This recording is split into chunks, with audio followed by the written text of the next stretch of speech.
Hola amigos, soy su hermano en Cristo y María Templario de la Luz. En esta vez les aclararé de por qué un lefebrista no es católico, porque todo aquel que se dice católico está en absoluta obediencia al Papa, le guste o no. Escuchemos. ¿Por qué el Papa Francisco o el Vaticano, en realidad no el Papa Francisco, porque esto ya sucedía muchos años antes, desde la época del Papa Juan Pablo II, es tan, entre comillas, y acá uso las comillas porque creo que no es correcto, pero entre comillas, ¿por qué es tan duro con los lefebristas, con los llamados tradicionalistas?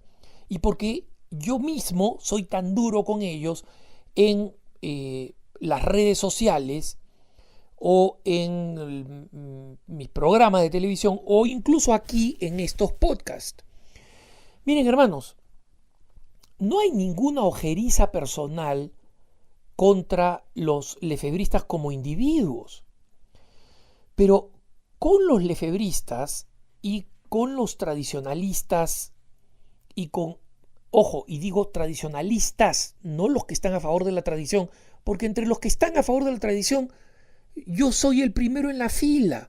Ustedes me han escuchado lo terriblemente duro que he sido con sacerdotes que se comportan indignamente en respecto de cualquiera de las tradiciones y prácticas que son propias de la iglesia. Mucho más tiempo he dedicado a criticar a sacerdotes y laicos que enseñan cosas contrarias a la iglesia o que practican cosas contrarias a la iglesia que las que le he dedicado a los lefebristas, es decir, a los seguidores de Marcel Lefebvre, y que finalmente terminaron separándose de la iglesia por el acto cismático realizado por el obispo Lefebvre contra la voluntad del Papa Juan Pablo II de ordenar a 4 obispos cismáticos, es decir, en ruptura. Y algunas de las preguntas que hacen es: Alejandro, ¿por qué eres tú tan duro con ellos? ¿Por qué la iglesia es tan dura con ellos? Cuando la iglesia se presenta como totalmente simpatizante del diálogo ecuménico, porque habla, por ejemplo, y trata bien a los protestantes, porque incluso los ortodoxos, que son cismáticos también, como los lefebristas, porque ellos reciben un mejor trato que los lefebristas. Miren, primero, no es verdad que reciban un mejor trato que los lefebristas, pero sí es verdad que la crítica contra los lefebristas es muy dura, y esta es la razón. Cuando los protestantes hablan y enseñan su doctrina, no pretenden hablar a nombre de la Iglesia Católica. Ellos dicen: nosotros discrepamos con la Iglesia Católica, somos distintos que la Iglesia Católica, y estos son nuestros argumentos. Creemos que la Iglesia Católica está equivocada.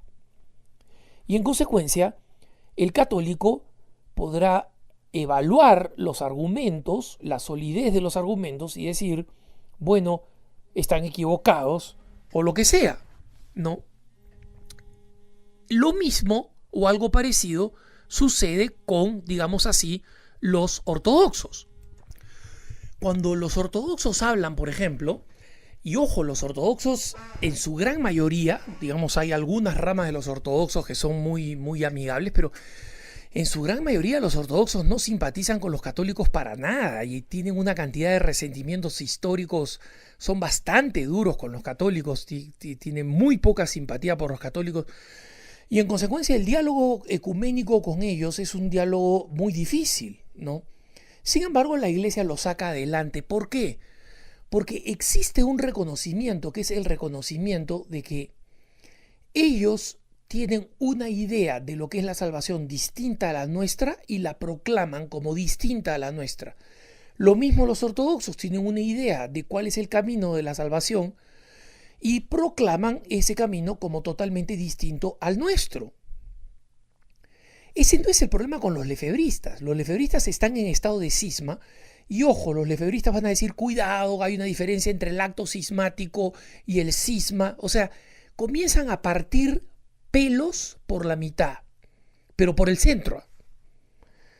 Y todas esas son argumentaciones absolutamente falsas. ¿Cuál es el problema fundamental con los lefebristas? El problema fundamental con los lefebristas es que ellos dicen que ellos son la Iglesia Católica, que el Papa está equivocado, que el Concilio Vaticano II está equivocado, que los cardenales y los obispos están equivocados y que un fanático obcecado de mentalidad neofanática, de mentalidad neofarisea, en su ropa interior, escribiendo un blog en una computadora en el sótano de su casa, sabe más que el Papa.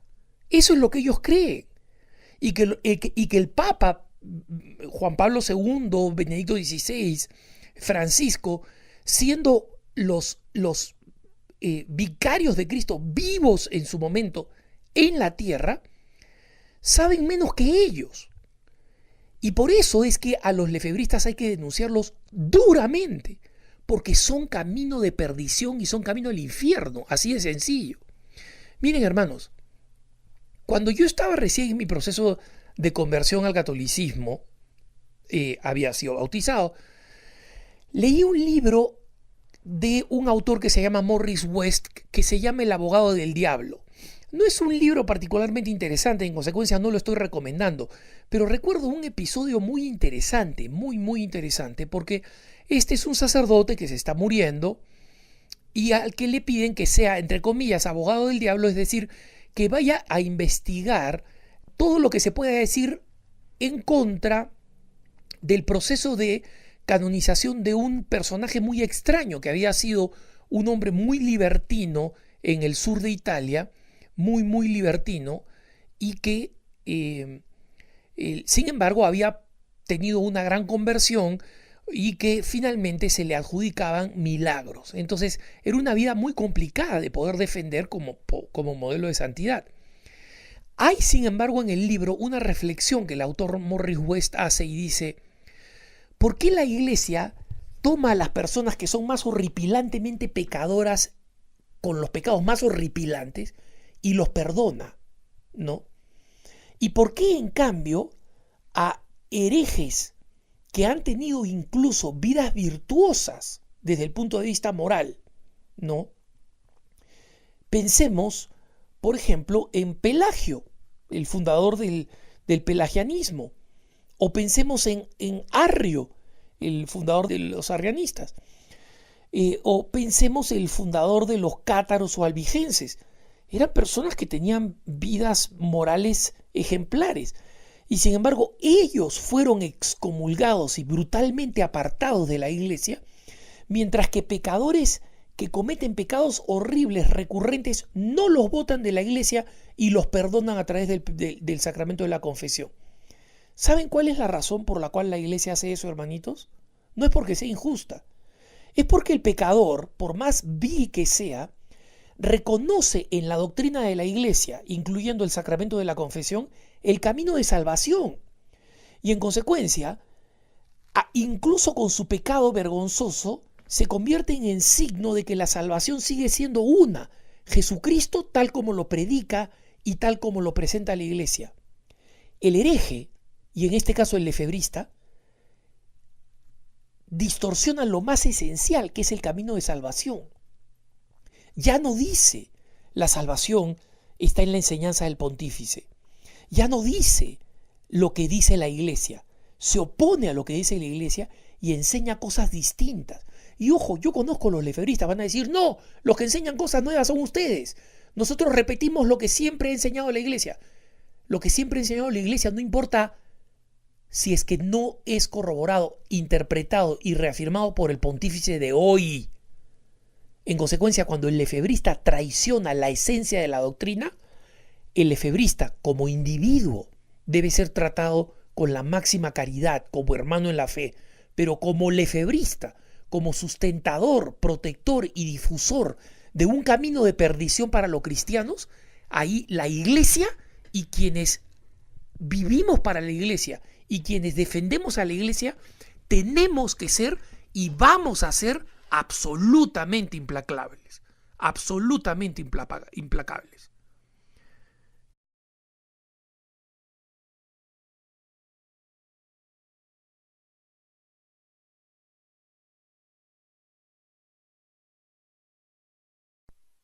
Cuidado de difundir estas teorías de conspiración también. Se llama Vaticano Católico. No se los menciono para que vayan a verlo, pero bueno, si alguien quiere ir, vaya bajo su propio riesgo. Vaticano Católico. Ojo, no es una página en comunión con la Iglesia Católica. Así de sencillo y claro. No lo es. Es una página de tinte de estas de teorías de conspiración, de estas de que la jerarquía de la Iglesia se ha corrompido, de que los últimos papas han sido, vamos, no los bajan de herejes, así literalmente, ¿eh? El Papa Francisco, el Papa Benedicto, el Papa Juan Pablo II, herejes. Estos grupos también promueven otra línea de pensamiento que se conoce como sede vacantismo. Dicen que la sede de San Pedro está vacante desde, bueno, ni siquiera se ponen de acuerdo entre ellos. Algunos dicen que desde el Papa Pío XII, otros que desde Pablo VI, otros que desde Juan Pablo II, ni siquiera ellos se ponen de acuerdo. Pero lo que dicen es que la sede de Pedro está vacante. ¿Por qué? Porque los últimos papas han sido herejes. O algunos dicen que los últimos papas han sido antipapas, que no es lo mismo, ¿eh? No es lo mismo. Pero de alguna otra forma dicen que no podemos confiar en nuestro papa y que hay que confiar en lo que ellos nos dicen. Todavía peor, este sitio de Vaticano Católico se escuda en decir que están, pues por así decirlo, en un monasterio. Dicen que ellos son un monasterio, el monasterio de la Sagrada Familia en los Estados Unidos, y dicen que son un monasterio benedictino, pero cuando uno investiga se da cuenta que son un monasterio benedictino, pero no están afiliados, ni registrados, ni asociados con los benedictinos católicos. Vamos, tienen un monasterio de su propia iglesia para propagar sus propias doctrinas, sus propias teorías.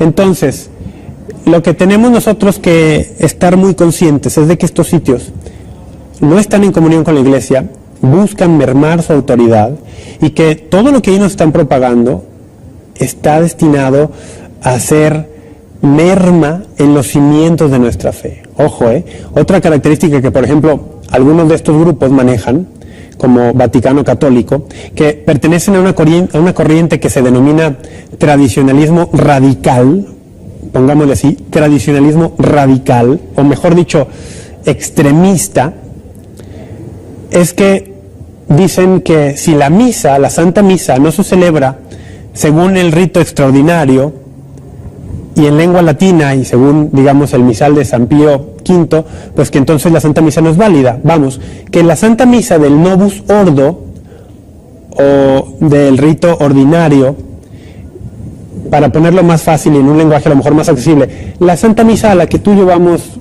cada domingo, que esa no es válida. Cuando tú te encuentres con un grupo que propaga estas ideas, ojo, alerta, tienes que saber que eso no es lo que enseña la iglesia y que un grupo así no está en comunión con la iglesia.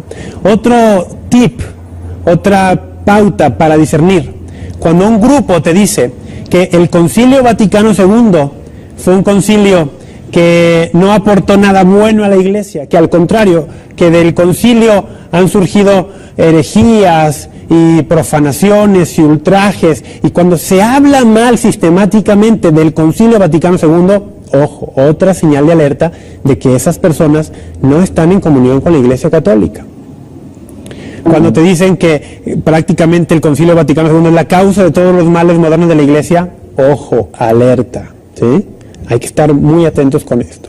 Existe un error en creer que nosotros tenemos que tener el cuidado, tanto cuidado, de que nadie se ofenda, que no deberíamos asumir ningún tema controvertido ni deberíamos criticar a nadie. Eso es falso, eso es traición, eso es cobardía y eso es total falta de amor fraterno por aquellas personas que están equivocadas.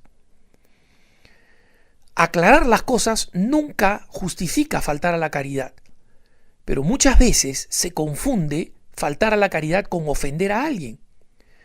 Mi pregunta es, cuando Jesucristo le decía a los fariseos raza de víboras, ¿los fariseos estaban contentos o se ofendían? Cuando Jesucristo ignoró a Herodes y no le dijo nada, ¿Herodes se quedó contento o se ofendió? Cuando Jesucristo arrojó a los mercaderes del templo, ¿los mercaderes del templo se quedaron contentos o se ofendieron? Cuando Jesús le dijo a Pedro, después de haber reconocido su primacía, apártate de mí, Satanás, ¿esa frase era ofensiva o Pedro se sintió elogiado? Entonces, me parece importante comprender que la razón por la cual tomo la decisión de ser enérgicamente crítico es por lo que expliqué en el programa anterior sobre los lefebristas, y quienes no lo han escuchado, les recomiendo que lo escuchen.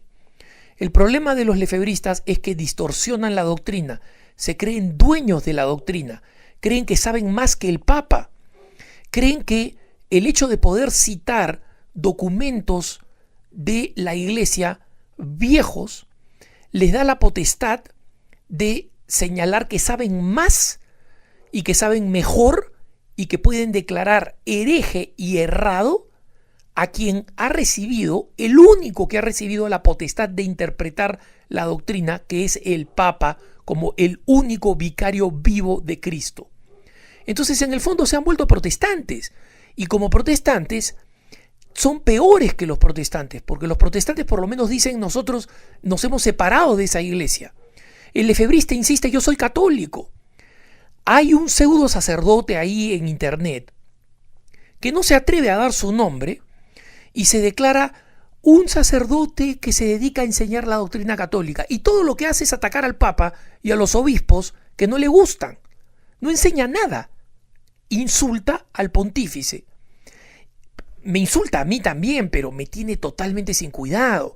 Para rechinar de dientes de los lefebristas, las cantidades de páginas que han generado, páginas en Facebook, memes con mi cara, con mis bigotes de morsa, le han puesto 80 sobrenombres a mi cara, mis bigotes de morsa. No tengo ningún problema, no soy ni pretendo ser pues Clark Gable, ¿no? Para los que no saben quién es, ese era un actor famoso de los años Cuchumil, ¿no? De una película famosa que se llamaba Lo que el viento se llevó. No, ni lo soy, ni lo pretendo ser, ni me interesa ser, porque eso no me va a llevar al cielo. Pero justamente el hecho de que ellos hagan estas campañas y nadie dé la cara, miren ustedes a los lefebristas, miren las páginas que han creado, miren la campaña que han creado en una organización que se ha vuelto totalmente antipapista como es Gloria TV, y que todo católico decente debería abandonar como medio rápida y urgentemente. Y miren si alguno utiliza su nombre. Miren si este sacerdote que se declara sacerdote de la Santa Madre Iglesia, que enseña, da su nombre. Dice que se llama Antonio y no dice nada más, no dice de dónde es, no dice en qué país está, y cuando alguien les dice dónde, les pregunta dónde, es una campaña anticatólica organizada por el tóxico biológico, acá estoy utilizando adjetivos que ellos han utilizado contra mí, ¿no? Contra el estúpido y anticaritativo Alejandro Bermúdez, porque eso es lo que dicen. Hay un blog que dice estúpido anticaritativo, que magnífica definición irónica, ¿no? Del estúpido anticaritativo Bermúdez. Muy bien, perfecto. Una vez más, la pregunta sigue siendo: ¿eso está bien? Que multipliquen todos estos sitios para atacar a quienes no están de acuerdo con ellos, incluyendo a quien les habla. Que hayan hecho una campaña para enviar correos a EWTN pidiendo que me expulsen de EWTN. Y para rechinar de los lefebristas les quiero decir lo siguiente: las direcciones electrónicas que dieron de los miembros en EWTN.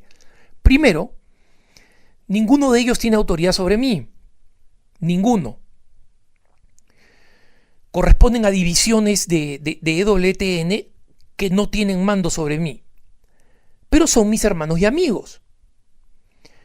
Segundo, estas personas, cuando vieron que los lefebristas hacían estas campañas, han recibido muchos más correos de apoyo a mi trabajo y a mi apostolado que los correos pidiendo que me despidan. Y ojo, Jamás he pedido en mi página web, jamás he pedido en mi cuenta en Facebook, jamás he pedido en mi cuenta en Twitter que alguien escriba a EWTN defendiéndome. Nunca. No lo he hecho, no lo voy a hacer. Y sin embargo, estos señores se han encontrado con la sorpresa que su campaña para escribir en contra mío se ha convertido en una campaña donde muchísima más gente, creo que 3 personas han escrito diciendo cómo puede ser Alejandro que ataque a católicos como él. No católicos como yo, los lefebristas no son católicos como yo, no son católicos como el Papa, no son católicos como ninguno de nosotros, no son miembros auténticos de la Iglesia, fuera por el hecho de haber recibido el bautismo. En consecuencia, no tengo ningún placer en pelearme con ellos. No disfruto que multipliquen páginas en Facebook ocultas, sin nombre, cobardes, sin decir dónde están, quiénes son, sin dar nombres, sin identificarse. Ninguno. No lo disfruto. Me duele convertirme en una persona que sea interpretada como un agresor. Me duele verme en riesgo de faltar a la caridad porque utilizo expresiones durísimas que en algunos casos se convierten en insultos innecesarios. Y por todos ellos pido perdón, una vez más.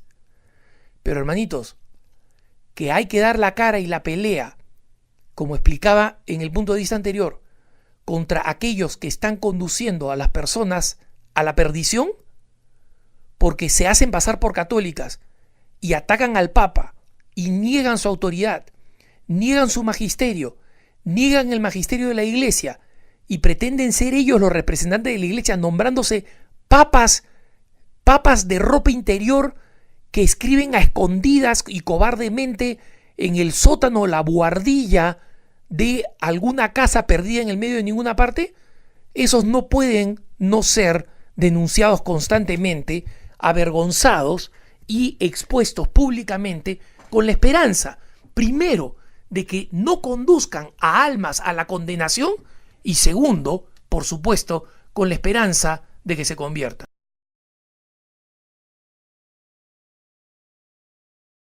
Con los lefebristas, con los llamados tradicionalistas, y porque yo mismo soy tan duro con ellos en las redes sociales o en mis programas de televisión o incluso aquí en estos podcasts.